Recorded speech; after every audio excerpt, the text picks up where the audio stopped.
Meanwhile, Steph Curry withdrew from consideration for the U.S. Olympic basketball team Monday because of recent ankle and knee injuries. Also on Monday, LaMarcus Aldridge pulled out after a finger injury late in the season. They joined Chris Paul, Anthony Davis, and Blake Griffin, who will also miss the games due to injury concerns. Stephen A., what's your thoughts on this? Bravo. Let me say this, Skip Bayless, and I'm going to make this quick. I want to apologize because what I'm going to say is very, very controversial in some people's eyes. They'll have to get over it. You remember when the Cleveland Cavaliers lost Game 2 the other night, and I said they got straight punked? Remember I said that, Skip? Yeah. Well, let me be the first to admit I have some punk in me, too. I am a punk when it comes to the Olympics in Rio. ESPN, don't think about sending me. I ain't going. I'm here to tell you that right now. Let me put it out on Front Street. So let's just narrow this down. Jerry Colangelo, nothing but love for you. Mike Krzyzewski, nothing but profound respect for you. I don't blame any of these players for not going. I think they'd be damn fools to go. Let me count the ways. Because of Zika? Yeah, is that what we're talking about? Zika virus? That's where I'm going. All right. I'm going there. I'm going there. That's exactly why I'm saying this. Skip Bayless, we heard about the Zika virus, right? You got these mosquitoes thinking that the Zika virus causes birth defects. There's the fear of that, right? We got also the Rio main waterways, the Olympic, what is it called here? Yes. I'm reading this stuff. The Olympic waterways. Yes. It's the equivalent of raw sewage, right? You got that going on. You got scandal and corruption, so the country's destabilized. And oh, by the way, it shares a border with 10 different countries where you're also concerned about terrorist attacks. So you got the terrorist attacks, you got the Zika virus, you got the sewage, the practical raw sewage, for crying out loud, that you have to compete in, all right? You got corruption, which obviously is going to compromise the security. And oh, by the way, just as an aside, Skip, in case you wanted to go and play golf, they got a problem with alligators running around the golf course. I ain't going. I'm telling you that right now. Florida, I don't even understand what is there to think about. I'm not going. You're not going. I'm trying to tell you right there. Okay. There ain't no way. Yeah. No way. And Brazil would normally be tempting to Stephen A. That's right. Hey.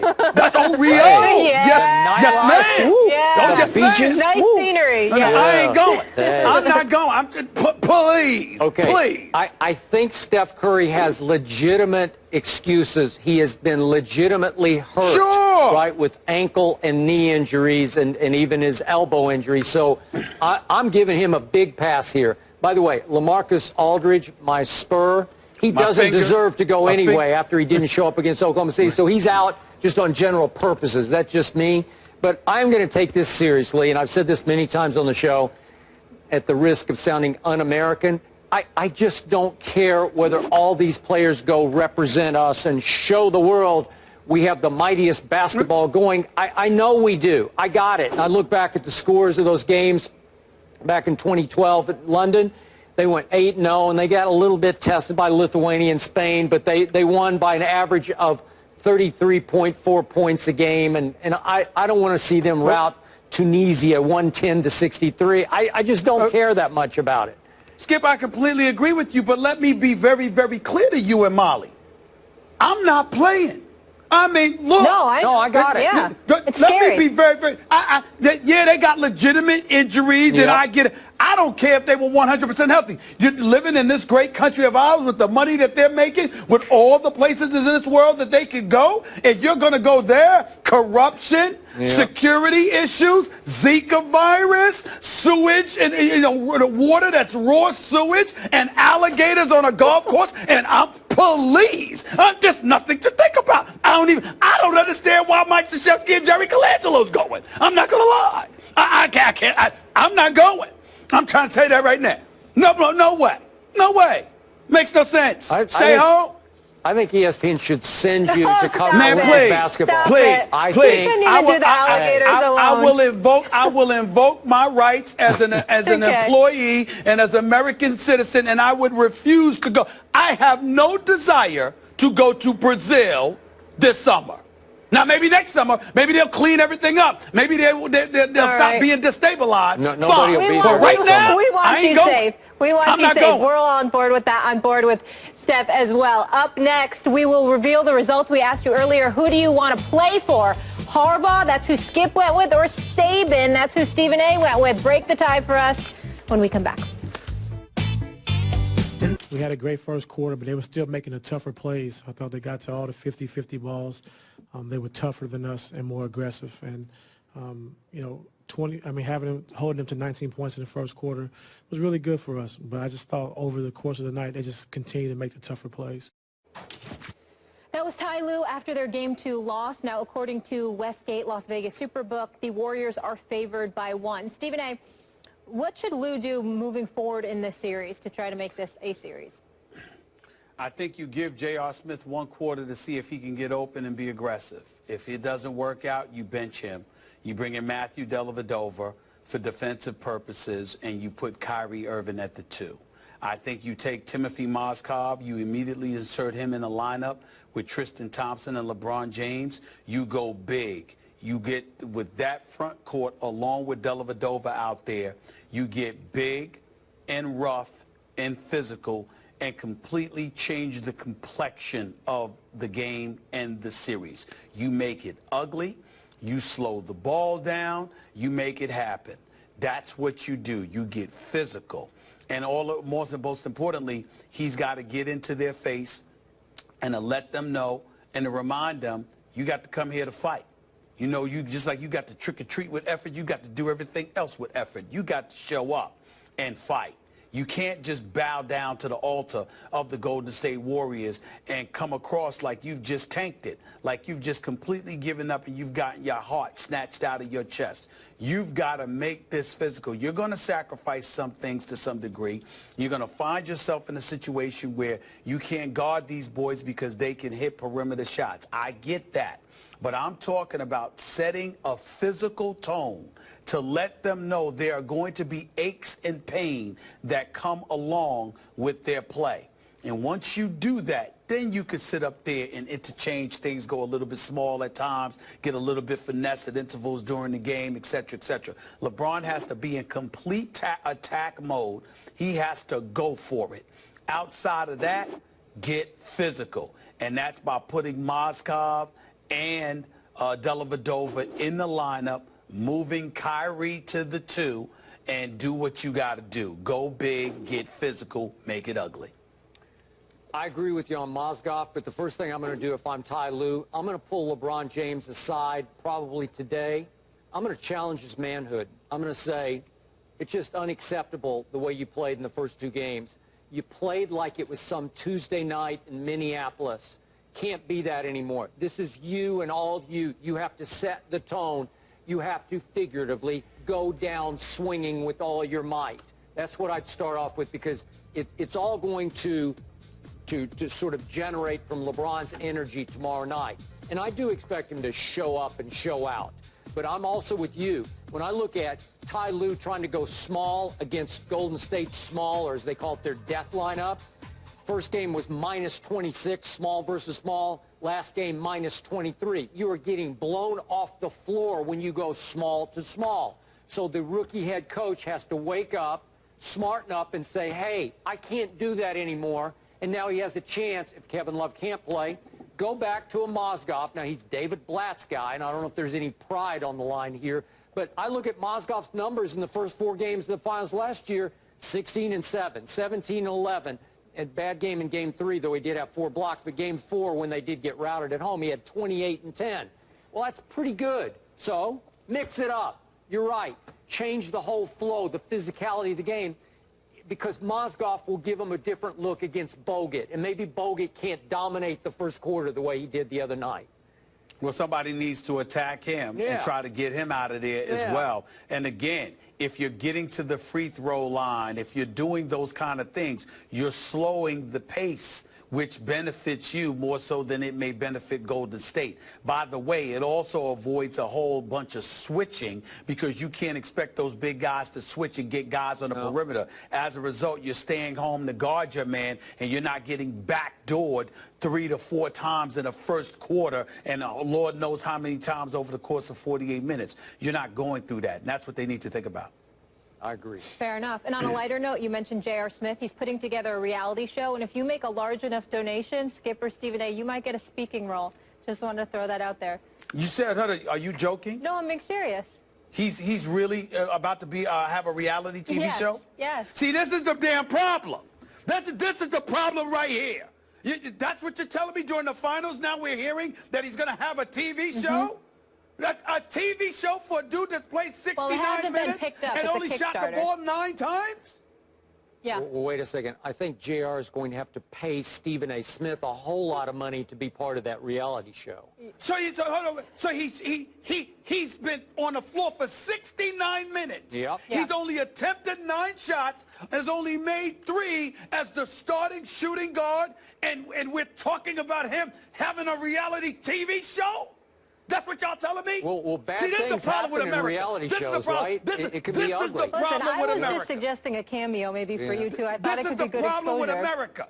Yeah. The problem with America is people are being celebrated who don't deserve to be celebrated. Win something first. All right. This is the problem.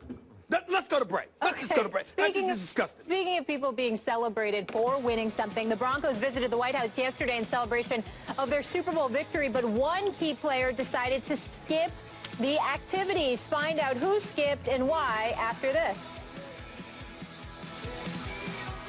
If there was no OTA today, I would have gone to the White House. You know, I think it would have been a tremendous experience to meet the president and to celebrate that championship with those players that are going today. So Brock said he didn't make the trip because of OTAs down there in Houston. Obviously, he's with the Texans now. Skip. Yep.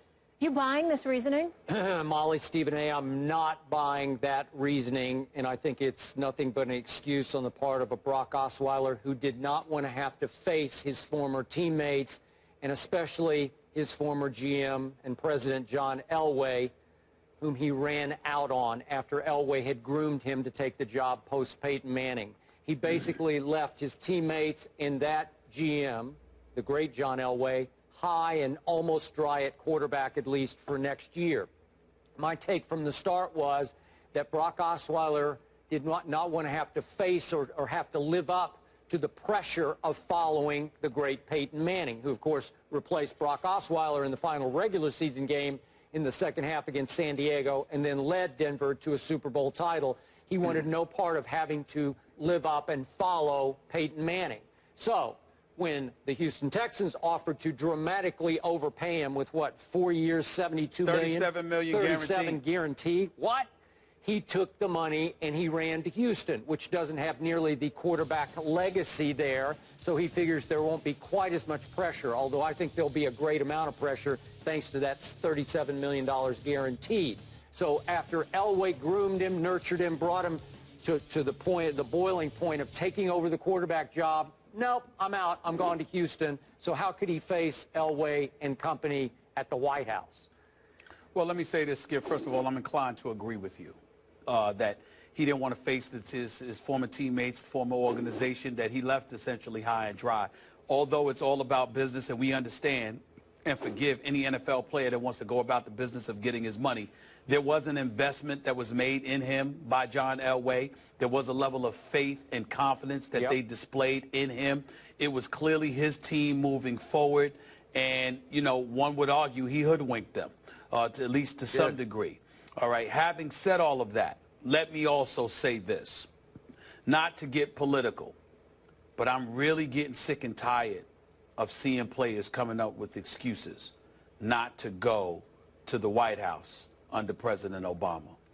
Tom Brady did it, okay, even though he went to see George W. Bush on at least 2 occasions, if not all 3, okay, and now we've got Brock Osweiler. I'm tired of seeing that. This is the commander-in-chief. He is the president of the United States of America, and even though you have the right not to show up, it doesn't diminish the fact that it is disrespectful. Now, if Brock Osweiler, I would have respected him if he were man enough to stand up and say, I'm with my new team now, and I just wouldn't feel comfortable being there with my old teammates. I would respect that. But to sit up there and to shun an invitation from the President of the United States of America because of OTAs, really? It really rakes my nerves. You don't have to agree with everything the president does or doesn't do. And I would say the same thing if George W. Bush were in office, if it were Clinton in office, and it doesn't matter. You respect the office. RG3, I think, didn't show up on one occasion or didn't want to. I forgot what that was for, because it certainly wasn't due to no Super Bowl title with the Redskins. I can tell you that much. But here's the deal. All of these guys, I really have a problem with the ease in which they snub our president. Not only is he the president of the United States of America, and again, I would say the same thing if it were George W. Bush or anybody else. But he is the first African-American president in American history. And to meet him is an honor. It should be.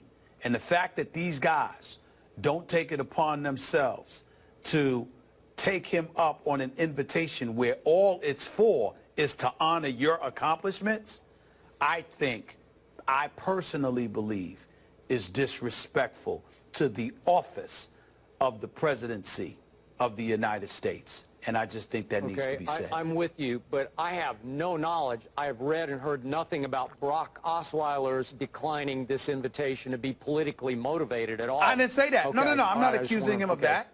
I'm not accusing him of that. I'm saying to you, I don't care what the excuse is. I'm saying to you that I would have more respect for him if he just stood up and said, I don't want to be around my teammates. Yeah. But to sit there and turn down an invitation from the president because of OTAs, that's your reason? OTAs will allow you to snub the president of the United States of America? I got a problem with that. Okay. I have a problem with that. And by the way, just like I have a problem with that phony, bogus excuse that Tom Brady used. I got it. I hear you. It ain't right. But our President Obama was, I want to say, very funny yesterday. He was great talking about Peyton Manning. He made me laugh out loud several times.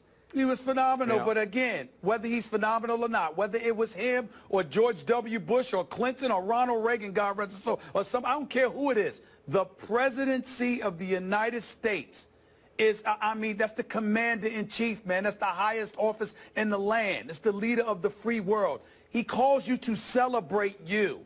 Whatever differences you may have or whatever other obligations you may have, it is incumbent upon you as an American citizen, to me, to honor that request. And I'm getting tired of these athletes snubbing a president, particularly this one, who's got more style in terms of and more sports knowledge than almost any president we've ever had, by the way. Yep. Nope, I got it. It's respect. So Stephen A. has a problem with Brock skipping out on a trip to the White House. Does he have a problem with Steph skipping out on a trip to Rio? Steph Curry has decided not to play in the Olympics this summer, stay home, and get healthy. Do the guys think this is a good move or a bad move for Curry? We get into that when we return. So we asked you earlier in the show to vote on Twitter. Who would you rather play for, Harbaugh or Saban? And the people are with Skip on this one, Stephen A. Skip, they say 54% Harbaugh. No surprise. He's the new IT coach, Stephen A. He's on TV every day, and so many high school kids now want to become part of what Jim Harbaugh is building at Michigan because it's more exciting. I understand that, and I don't blame them one bit. I totally agree with them if that's my priority. But if I'm going on winning and I'm looking for a proven track record in that regard, I would go with Saban. That's all.